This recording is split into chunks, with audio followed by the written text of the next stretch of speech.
Guillermo Del Toro has changed the face of modern filmmaking. He helped bring about the Mexican New Wave, he had a historic Best Picture win for an unabashed genre picture, and yet you'd never know that from looking at him. With the face of a cherub and a delightfully contrasting gravelly voice, Del Toro isn't a huge fan of the limelight. He prefers to put himself into his work and let the faces in his films speak for him. And which face does Del Toro use most frequently to represent him?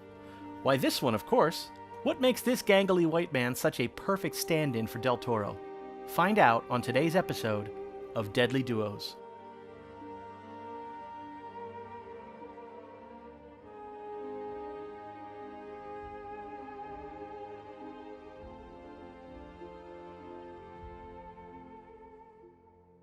In 1993, a young Mexican filmmaker by the name of Guillermo Del Toro was making an audacious modern vampire movie that was equal parts beautiful, horrifying, complex, and tragic. Cronos starred Mexican TV actor Federico Lupi and American actor Ron Perlman, known best at the time for playing Vincent in Beauty and the Beast. The film was a Spanish-language art house horror film that made a surprising splash in the US, though it was produced on a low budget in Mexico. At the same time, one country away, actor Doug Jones had recently completed a part in Batman Returns and was shooting the role for which generations of children would remember him, Billy the Zombie in Disney's Hocus Pocus. Because of the bold vision of Cronos, American producers came calling on Del Toro to come to the US and make a horror film with a larger budget and Hollywood resources. Del Toro settled on working with Dimension Pictures and Miramax to make Mimic. Producer Harvey Weinstein was not yet widely known as a rapist, but he did already have a reputation as a meddling asshole who exerted his will and power over productions at the cost of the director's vision, and Mimic was no exception. Del Toro fought constantly with Weinstein, and he would have been fired from the film if not for the intervention of Mira Sorvino, who threatened to walk if Del Toro was fired. The project was not a pleasant one for Del Toro, who disowned the film for many years, but one great thing came from the film because of a few days worth of reshoots in Los Angeles. They needed more shots of the insect creature in the run-up to the release, and their original actor for the insect was in Canada, so they called around for a tall, thin, talented physical performer to shoot new insect footage. He'd recently taken on creature roles in Tank Girl and 1995's The Legend of Galgameth, and it seemed like the giant insect of Mimic wouldn't be much different. Then, on day 2 of reshoots, he sat down for lunch, and Del Toro sat down across from him. They got to talking about makeup and monsters, and they hit it off tremendously. When lunch was over, Del Toro asked for Jones's card. Jones gave it to him and went back to his life. For the next 5 years, Jones added more diverse and impressive roles to his resume. Some were in big-budget films that he hoped would catch on, but ultimately underperformed, like his appearance as superhero Pencilhead in Mystery Men, or his role as one of the mysterious Morlocks in 2002's The Time Machine. One of his most memorable roles of the era was as one of the villainous gentlemen in the silent episode of Buffy the Vampire Slayer, Hush. But that business card he gave Del Toro years earlier was about to pay off in ways he didn't expect. After the bad experience of Mimic, Del Toro returned to Spanish-language filmmaking, this time working with Spanish producers on the coming-of-age period piece The Devil's Backbone in 2001. A chilling ghost story set in the Spanish Civil War, it was nominated for many awards, including the Goyas, Spain's most prestigious film awards. He followed that up the next year with a very different film, the dark vampire superhero film Blade 2. His ability to balance action, horror, and emotion proved to be exactly what the franchise needed, and the film earned triple its budget back. Success with one comic book property meant he might be able to bankroll another one. Hellboy was a dream project he'd wanted to make since he first laid eyes on Mike Mignola's iconic shadow-heavy art. His previous successes proved worthy enough to greenlight the project, and Del Toro was making his dream come true. He knew after working with Perlman on Cronos that there was no actor better suited to play Hellboy than him. Perlman became something of a good luck charm to Del Toro, working with him several other times throughout his career. Wait a minute, is that a separate Deadly Duos? Okay, real quick, here's a mini Deadly Duos on Del Toro and Perlman's work together. Cronos, Blade 2, Hellboy, Hellboy 2, The Golden Army, Pacific Rim, The Book of Life, Troll Hunters, and the upcoming Pinocchio and Nightmare Alley. Whew. Okay, back to the original Deadly Duo. Perlman was the perfect Hellboy, John Hurt was a dead ringer for Professor Broom, and Selma Blair was great as the fiery Liz Sherman. But how was Del Toro going to put Abe Sapien on screen?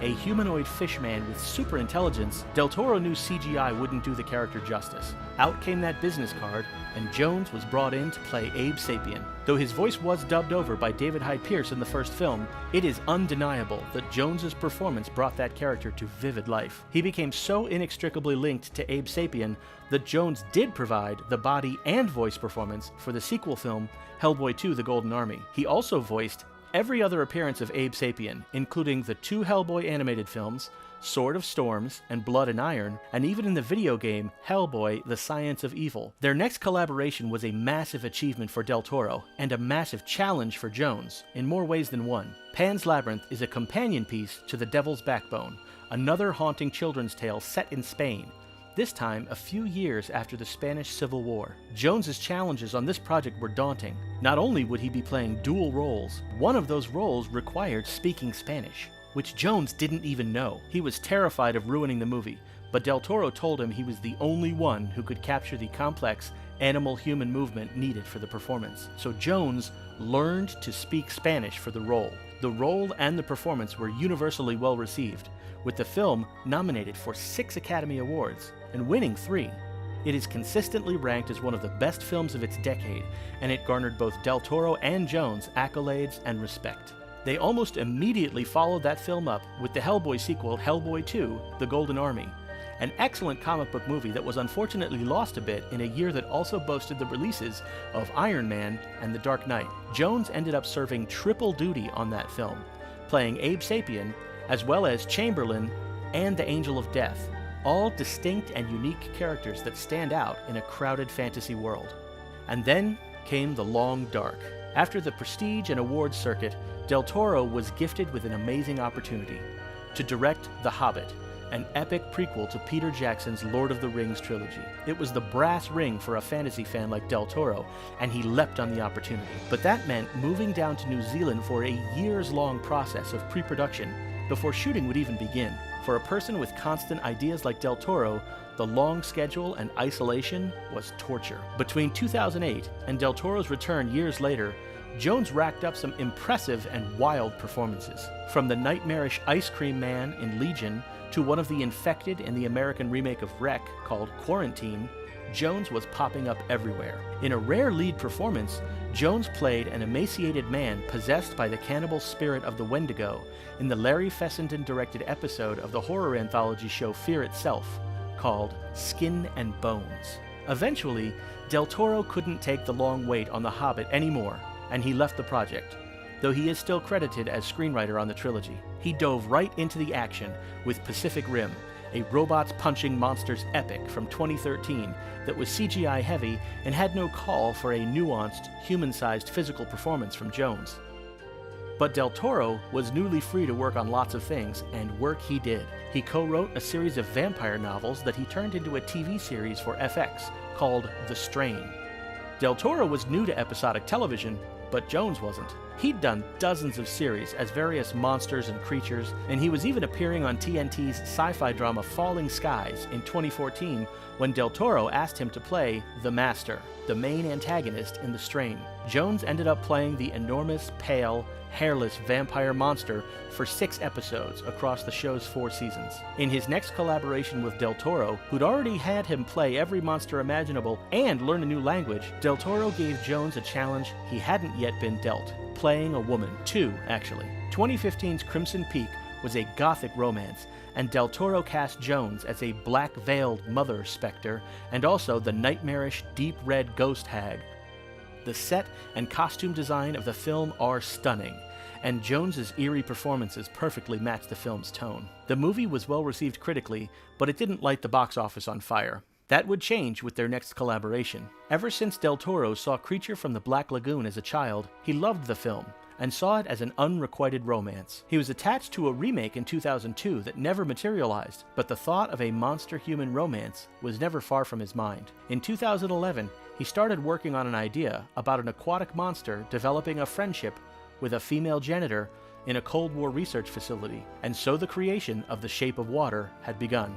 The script, from Del Toro and Vanessa Taylor, was a bold experiment in visual storytelling, creating a love story between 2 characters who could not speak. The acting duo was up for the task, Actress Sally Hawkins was a multiple award nominee when she signed on and was excited for the challenge. For Jones, though, it was everyday routine to communicate only through his bodily movements. The movie was an old-fashioned romance and a classic monster movie fused together. An epic vision captured for a shockingly low $20 million budget. The movie ended up earning nearly 10 times its budget back at the box office, and the widespread critical acceptance was remarkable for such a unique and specific film. It went on to be nominated for Academy Awards. It won 4 of those awards, including one for Del Toro as director and one for Best Picture. The one key player who was never nominated and rarely even mentioned? Doug Jones, the centerpiece of the film. So what does the future hold for this deadly duo? Well, Guillermo Del Toro is busy working with Netflix on an adaptation of Pinocchio, a film he's wanted to make for over a decade. And along with that, he's also shooting a remake of the classic 1947 film noir Nightmare Alley. And let's not forget his continuing animated series for Netflix, Troll Hunters, 3 Below, and the upcoming Wizards. Jones's plate is pretty full right now, too. He had a recurring role on the television adaptation of the horror comedy What We Do in the Shadows on FX, and he is getting great reviews for his performance as Lieutenant Saru on the CBS series Star Trek Discovery. One thing is for certain, though. When Del Toro struck up a conversation with Jones that day on the set of Mimic reshoots, he saw something in him. They were both monster fans for sure, and Del Toro certainly saw the potential of Jones as a canvas on which to paint some of the most iconic creatures that have appeared in his films. But deeper than that, Del Toro saw someone who understood what it was like to inhabit the soul of a creature, to make it as real and relatable as any human performance. And for a director whose entire career was built on making the monsters the heroes, Del Toro recognized a kindred spirit. There's no doubt we'll be seeing them work together on something in the future. What would you like that project to be? That's it for this episode of Deadly Duos. Join us again next time for another fantastic scare pair.